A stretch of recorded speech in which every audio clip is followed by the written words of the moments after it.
Hello and welcome to Reviews. Now, this is something I meant to do a couple years ago when the second Avengers movie came out. I had bought the Marvel Legends Hulkbuster Build-A-Figure set, but I really didn't like the colors on it. It was a great mold, but the red was too plastic, the gold was too cheese looking. So after seeing the Avengers Infinity War movie, I decided, you know what? I'm going to do that Hulkbuster custom. Now, I know there's a lot of stuff that people have done with these a couple years ago, but I wanted to step through the process and kind of shake off the rust from when I used to do customizations. Now, one thing I do want to say, I do apologize. I tried to take the footage, the best footage, because I didn't realize I'd be filming with a potato. So, I'm going to step through the process of doing a really cool Hulkbuster custom and show how to make this figure really pop. Now, here are the individual pieces. As you can see, that cheddar cheese color arm guard. There was not a lot of paint apps with this figure. You know, we got the gold stripes on the arms. You see there's a little bit on the legs. And the funny thing is the gold that they used like on the side of the legs and on the front doesn't look bad. It looks pretty good. But like when they do the arc reactor part, that looks okay. But then they did not even do that other arc reactor. So, and then we come back to the back piece again. They put a little bit of white in there, but that cheddar cheese colored plastic, I don't even know why they did that. This is a great figure. It's a great mold. And there's so many possibilities with it. So, and here's the helmet. Again, the helmet doesn't look good, that gold that they used. But once I got close and really looked, I realized how much of a splotching, overspray that they did. So, there's so much that I decided I'm going to go ahead and customize this, make it look really good. And again, these figures, I've already washed them and scrubbed them. So I'm in my garage right now. My garage is a mess. I'm going to use the Tamiya primer on these figures, on these parts. If this were a regular action figure, I would have already disassembled it, but since it's a big Build-A-Figure, you don't have to disassemble it. He's got legs, I can just kind of set them down. But the other parts, like the helmet, I made a little ghetto prop for it. The torso and the arms, I put on twist ties so that I can hang them from this little ghetto string. That way when they're drying, I don't have to worry about them just setting down. I can kind of just leave them up to air dry. Now, always use a respirator. The reason why I'm doing a voiceover for this video is a lot of it during this, I'm wearing a respirator and you can't hear me. And in a minute when I spray this, you're going to see why you need to wear a respirator. So, and the other reason is I have a huge fan in my garage, so. Alright, so shake this up, and we're going to take this piece here, and you want to get about a foot away. That's 12 inches is what I found to be the sweet spot. And then we're just going to go back and forth. A steady spray. Steady spray, just like that. Don't stop.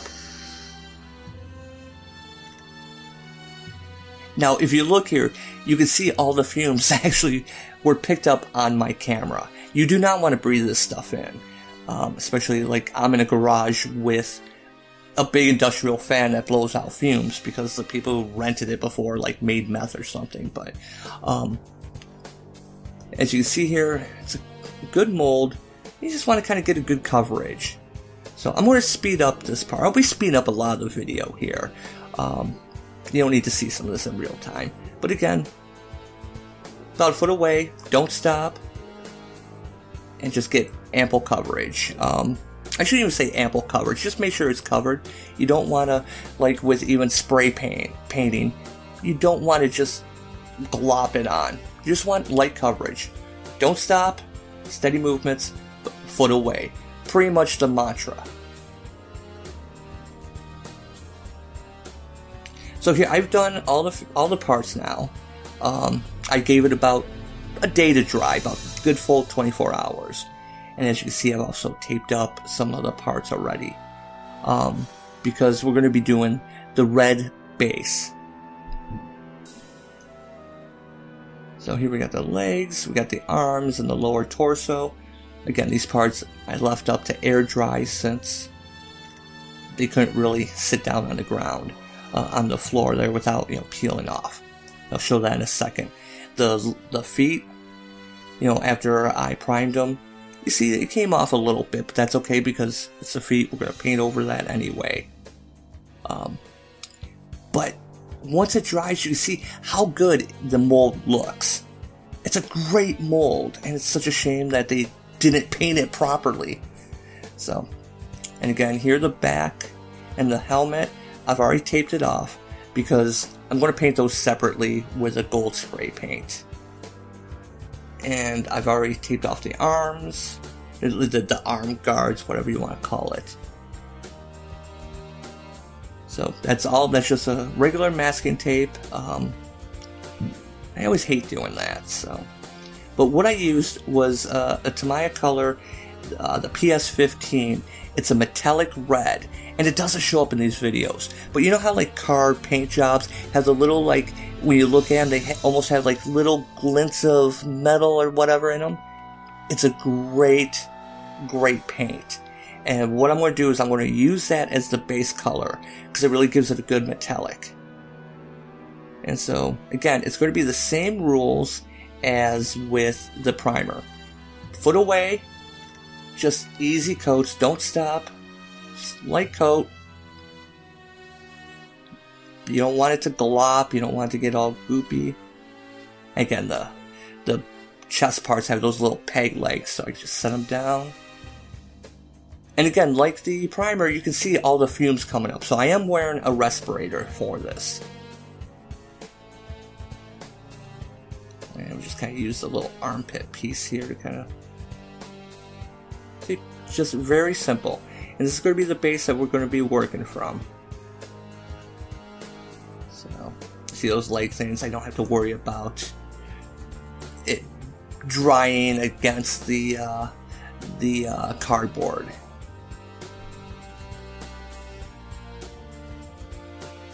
So we're going to give this about another 24 hours. I'm going to do all the pieces, and as you see this a little bit, we'll cover it up. Now here it's been over 24 hours, and I've already removed the masking tape from the arm guards, the back, and the face. And the paint has dried, and it looks really good. Again, I apologize that I didn't realize I was filming with potatoes. And there'll be some spots where the paint didn't really get that will be covering by hand. Now this we'll be doing silver, and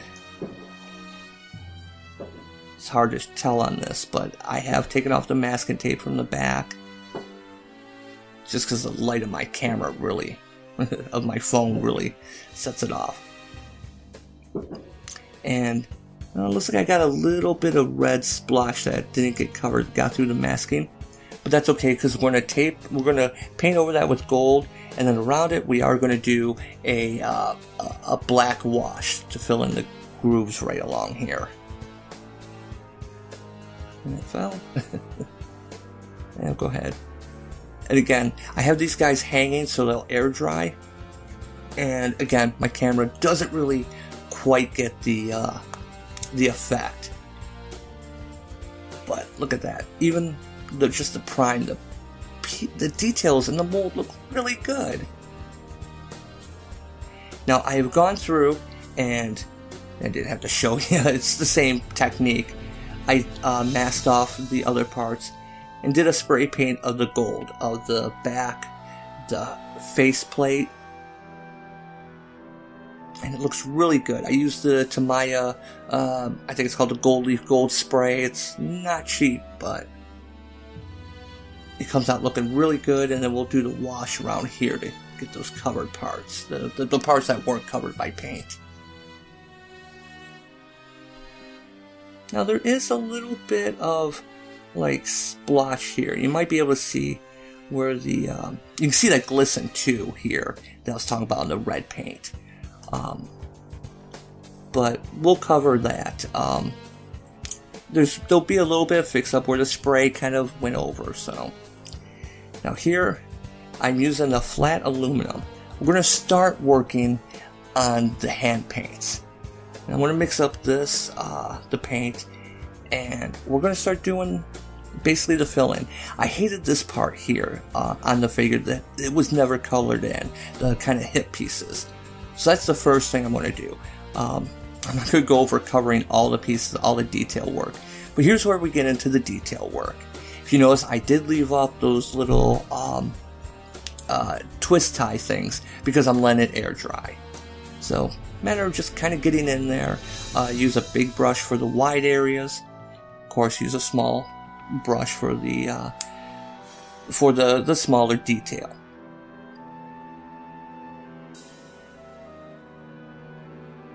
Now I'm going to do the same thing here. A bigger brush with the back of the legs, kind of the joints. Again, I'm using a flat aluminum as the base. I'm actually doing these parts in 3 layers. I'm doing a flat aluminum as the base, and then I will use a gunmetal gray for the higher parts to kind of make it look like it's been roughed up a little bit, and then do a black wash over that.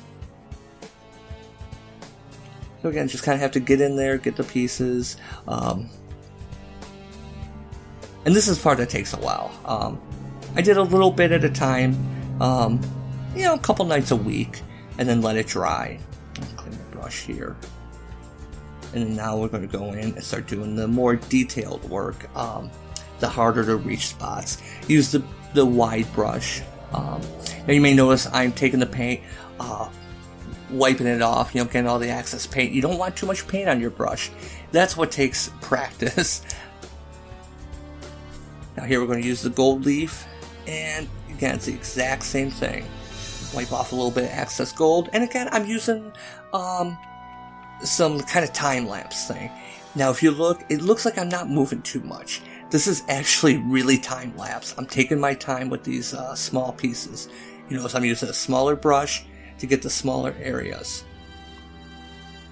So that just goes to show how slowly and carefully I'm doing it. You may also notice I did do the neck area in a silver, another part that wasn't painted that really bothered me. And here we are again. It's kind of the reverse of what I did with the aluminum. Now I'm doing the wide areas with the gray. I'm also wearing a headlight. You probably can't tell. So while I hold up stuff to the camera, it makes it a little harder to see. See the headlight on the so I can do the detail work. Now what I'm doing here is, this is the silver, the gunmetal gray and the black. I've mixed it up, and here's where we're going to start making some of the joint pieces pop. We're going to make the metal look like it's really been used, like I'll have dirt in there. So instead of being just a flat new aluminum that I did for the base, this is a watered down aluminum, gunmetal gray and black. And we're going to let it get into the grooves, get into the elbow joints, get into the leg joints, and kind of wipe off any excess. And this will give it a little bit more of a weathered look. Now here's where I'm going to do the black wash. We're going to get it into the pieces, and this is where it's going to make it look like the oil has come out. You know, like the dirt and oil grime, like you'd see in a car engine, for example. And this is just a flat black that's been watered down. I keep all my stuff nearby. It's about a 50-50 black and water. And you got to be careful because since it is more water based, in these grooves that are rounded, it will leak down and around. You see it kind of runs down. And you always keep a paper towel to the side, just kind of wipe off the excess. Again, my potato camera doesn't show it off very well, but there is a little bit of black in the grooves. When I show the final product, you'll be able to see it a lot better, especially after it dries. So we'll kind of move the legs out here so we get in there. Again, this is going to be a black with a red mix in water. It's a flat red so that we can get in here and start doing the wash on all those little lines in the figure. Again, just a small thing. We just want to kind of cover it. And then we'll take and dab it off. It helps when you have a black with the base color mixed in.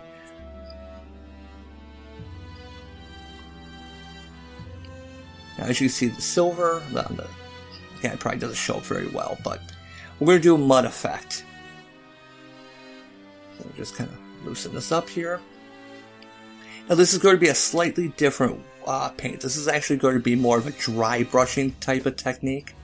I'm going to put a little bit of the brown paint on. This is just a piece of foam, and then I'll take a piece of paper towel I can dab it on. And for the dirt, I'm doing it in 2 layers. One will be this just plain. I'll dab it off, get all the extra off, and kind of bounce it around, make it look like he's been walking through dirt. And then I'm going to mix it with a little bit of black after this dries, and then dab it a little bit lower, so it looks like it's more muddy on the bottom. Now here's something I kind of alluded to earlier. The joints on this figure, you usually have this when you have smaller figures. But in this figure, not a lot of joint rub, except for the knees here. If I keep bending it, posing it, the silver will break off and kind of, expose the red underneath. So what I'm going to do is I'm going to take some super glue. I'm just going to put it on a toothpick here to start with. And what this will do is it'll put like a little layer on top of it, so when you do bend it, it won't peel off the paint. So I'm just going to kind of put it on top of here. The area is so open on this, I don't have to worry about gluing the joint together really, but it's so big, I can go ahead and just put the glue right in there. And just give it a few seconds to dry. I'll do that on this leg as well. And you don't want to slap it on too much, but you see where it would hit, so where the plastic would contact, go ahead and just put a little bit of glue on there. And that'll act like a buffer, and it'll protect that paint when you're posing it.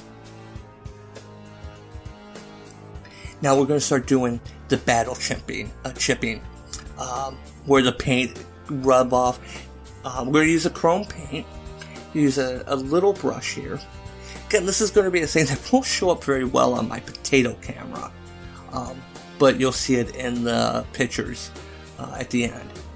And you want to kind of get all the places that would get nicked. And you see I've already painted the hands with the gold and silver for the joints, so I'm going to kind of get it in and around the joints, get a little bit on the arm guards, like on the corners.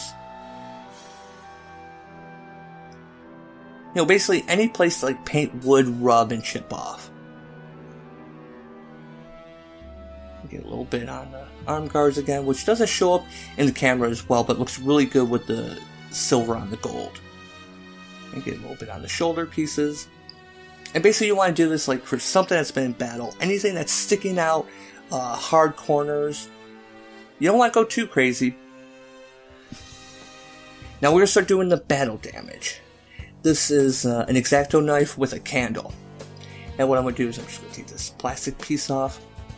I'm going to light the candle here.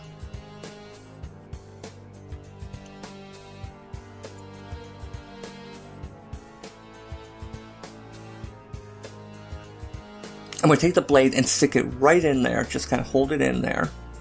And let's test out a little place where you won't be able to see. We want to see how much give the plastic will have when it's heated up. Now one thing to keep in mind is that this is time-lapsed. When you put the blade in, I'm going to do some bullet holes. When you put the blade in, you want to keep it in there for a second. So let's go ahead. I'm going to do this like someone had shot up at an angle across. So I'm holding it in, just kind of pushing it in, hold it for a second, and then take it out. It's really all there is to this. You can give it a little turn to make the hole a little bit bigger. Just keep heating up the knife. Now when it cools, you want to keep it in there for a second for it to cool, because if you take it out too soon, you might get some of the plastic kind of make webbing out, and then you have to kind of cut it off. But this, we'll go ahead and just give it a little bit of twist for some bigger holes. And again, be careful, you know, you are dealing with the X-Acto knife and fire, so. Again, the idea of this is at an angle going from the lower left to the upper right. Someone has taken some machine gun and it's kind of going up at this angle. You also want to bear in mind how thick the plastic is. That's why I didn't use a Dremel on this, because it probably would have torn it up. You see, kind of see a little bit in the potato cam here.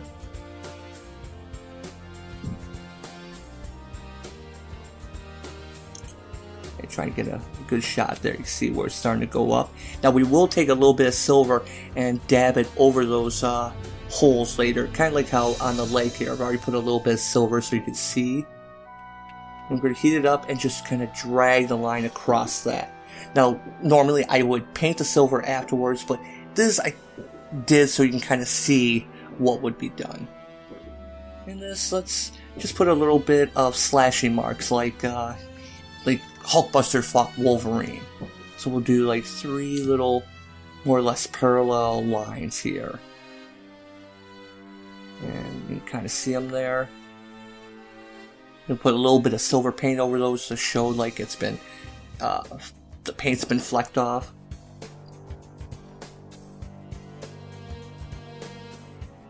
Now this is pretty much finished. Some things I didn't show, like for the arc reactors, there's airbrush would have been good for that. As you can see here, I put a little bit of blue paint. I took some white, I put white paint on it with foam wrapped around a Q-tip to kind of give a Kirby crackle effect, like an energy effect. An airbrush would have worked really well for that, to be honest, but I kind of like how it gave the Kirby crackle. Another thing I did that I didn't mention was I went over the base red with a Tamiya clear red to give it a sheen. To give a nice good sheen over that metallic. And my potato cams don't really do it justice. But as you can see, I've gone in and did a lot of the paint by hand. I've done the black lines. Probably get a little bit more dirt in, but here you can see that black. The black wash, how good that looks. You can see even the leg, the hip joints. Now with the helmet, I did something I don't normally do. I did the black wash. Again, I did a similar thing with the eyes, with the white on blue.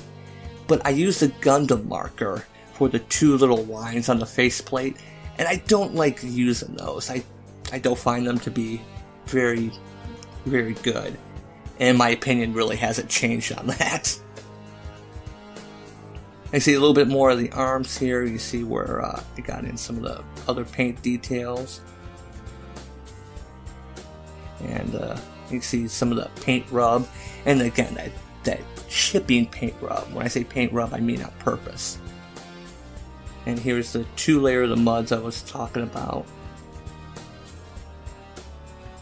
Show you the arm. You need to do a little bit of cleanup on that one stripe, but the gouging, you see I put silver over it. You see a little bit on the wrists, on the knuckles. Again, that more paint flecking. Got a little bit on the sides here. And there's the bullet holes with the silver.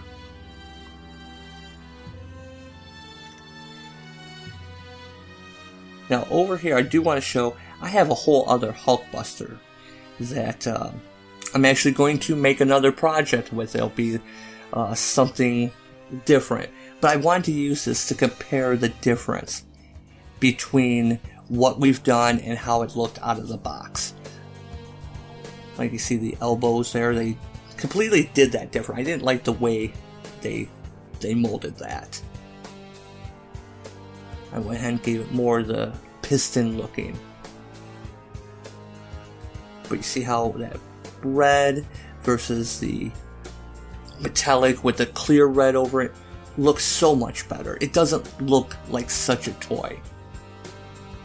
And of course we got into some of the details here, like the little bits of silver in the arm guards. You know, the knuckles went ahead, did some gold and silver in the joints.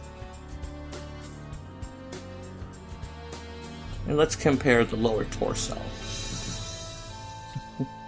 Let's try to find a good angle. As you can see, the hips, the red hips just look bad. It just looks really bad. This looks really good now with the hips done. The arc reactor, I didn't really like the way the Kirby Crackle looked, but again, you can see the black lines on it, you can see the bullet holes, really makes it pop. See, this is probably the best view where you can see what a toy it looks like. It just kind of pops really well. We can compare the two, the front torso and the lower torso. See, especially with the red neck, the red hips. But you put this on, you know, what we've done. It looks like it's seen some damage. It doesn't look like a toy anymore. It looks metal. And just one last little comparison here with the back. That bad cheddar cheese. And I got pieces everywhere here. See how much better that looks, that shininess. We add some little bit more detail with those side pieces. But it really gives it more of a metal look. So let's go ahead, let's look at some of the final build. And I am working on the next figure, which it's not going to be, it's a Hulkbuster base, but it's going to be something really different, so stay tuned.